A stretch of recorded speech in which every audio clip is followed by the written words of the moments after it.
Whether you like it or not, boxing has had a big influence on language, and you might find yourself talking about it more than you realize. Many common sayings have their origin in boxing. I will dive deeper into that in a minute, but first, to find out how these idioms crept into our language, we have to look at the history of boxing itself. Hello everyone, and welcome back to Kobean History. Please remember to like, comment and subscribe, as all of that helps to get the algorithm to promote my videos. So with that out of the way, we'll get into the video. This sport has been practiced since ancient times, but modern boxing traces its origins back to 17th century England. In those days, boxing was made up of bare-knuckle fights with barely any rules, and although these contests were illegal, many spectators flocked to see them and placed bets on their favorite contestant to win. This popularity with the public elevated the champions of these fights to celebrity status. In these early days there were no weight divisions, so for example putting a lightweight against a heavyweight would be considered as fair as any other matchup. Lighter men would be at an obvious disadvantage, and how they fought was a lot more vicious as well, as practices that we would now consider as wrestling were also permitted in boxing. It was common to fall upon your foe when they were down, and it was also allowed to keep punching them while they were down.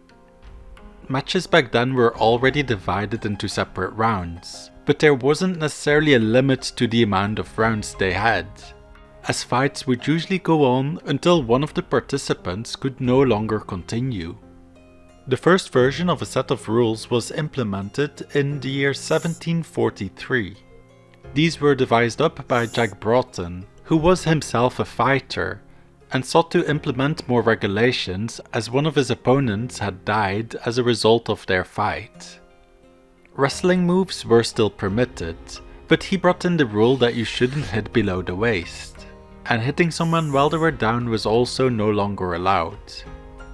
He also implemented the time limit of being down, as now when one of the participants hit the floor, he would have to stand up within 30 seconds to face his opponent again, otherwise he would be declared beaten. Apart from this, there was also another way that a fight could end. The boxer himself was considered the primary, and one of his support crew would be designated as the second. This set of rules also allowed the second to declare his primary as beaten, as they could spot when it became too dangerous for their boxer to continue. Broughton's rules remained in place relatively unchanged for almost a century, after which more and more rules and regulations were added upon it to make the sport safer. The early 1800s is when the popularity of boxing reached its peak. It was still illegal, but due to its popularity, the law laxened and the ban on boxing fights was not often enforced. During this time it also started to catch on in America, as some British fighters migrated there and started up their own arenas. As time went on, more and more rules and regulations were brought in until it eventually became a legal sport.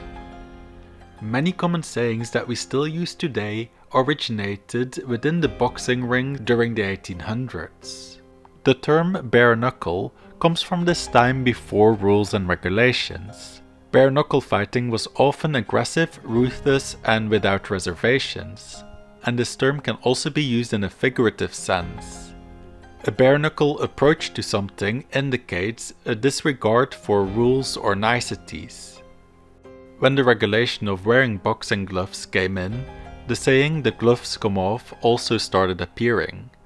When you use it in the figurative sense, it indicates a departure from common etiquette and civilized discourse, heading into a more ruthless direction. And there are many more sayings that come from boxing, too many to go over individually. To demonstrate how many sayings come from this sport, I will now describe how one of these matches might have gone, using idioms that derived from them. And just as a disclaimer, I will use some idioms that don't necessarily come out of boxing, and so you can distinguish which ones do and don't, I will put an asterisk next to the ones that don't come out of boxing. The reigning champion is ready for a fight when a challenger throws his head into the ring. This spectator believes he can beat the champion. As he enters the ring, the referee scratches a chalk line at the center of the arena. To indicate they are ready to fight, the contestants have to come up to the scratch to face each other. Seeing the champion up close, the challenger might find himself not up to the mark. In order to withdraw now, he would have to turn around and leave the ring, leaving his back out towards the fight. Now is the time to decide if he is in or out of the ring. His friend is in his corner, cheering him on, and he decides to stay in the arena to square off against his opponent. The challenger came out swinging, hoping to get the first hit in, but the champion beat him to the punch. He took it on the chin and rolled with the incoming punches, stepping back into the side to lessen their impact. The challenger fought back, but his punches were hit and miss. He soon realized he was punching above his weight. The champion being a heavyweight, while he was only a lightweight that nobody took seriously. He was hoping the champion would pull his punches and go easy on him. But no, his opponent was hitting in full force. Seeing his chances diminish, the challenger decided to play dirty, landing a low blow on the champion. The referee put an end to the round as hitting below the belt was against the rules. Now they had to start from the scratch again for the next round. Having sized up their competition, the champion now led with his chin, unconcerned with the blows his opponent might land, whereas the challenger kept his guard up. It did not go well for him.